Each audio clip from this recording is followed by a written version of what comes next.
Guys, korang tahu tak guys, sebagai content creator bukan saja korang berpengaruh, bukan saja korang ni dikenali ramai, bukan saja korang ni sebagai seorang figure yang disukai ramai ke apa, tetapi sebagai content creator juga korang rasa bertuah. Sebab apa? Sebab kebiasaan content creator yang padu-padu di luar sana, semestinya job-job tak putus, review orang panggil dan macam-macam lagi. Macam inilah kehidupan saya. Kadang-kadang saya takkan tidur di hotel-hotel yang murah ni. Kalau saya pergi ke KL, semestinya saya akan mencari hotel-hotel yang mahal lah. Dan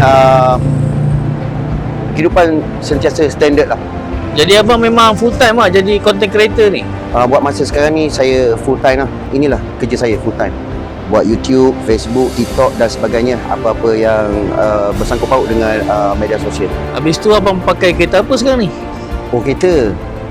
Ada lah. Saya segan sebenarnya. Takut nanti orang cakap saya riak pula kan kalau tunjuk. Ada je kereta kat luar, kat parking. Abang parking kat mana? Ada lah, jom. Inilah kereta saya. Baru 2 bulan ambil. Wow, kereta abang memang tak ada tayar Tak, memang tak ada. Saya memang pakai kereta tak ada tayar bro. Memang macam ni konsep dia. Safe.